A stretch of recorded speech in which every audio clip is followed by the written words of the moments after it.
In this video, I will show you how you can zoom in and zoom out of the Google Sheets.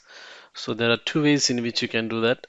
The first one is by using the standard browser zooming feature. So if you go to these three dots over there, you can find this zoom.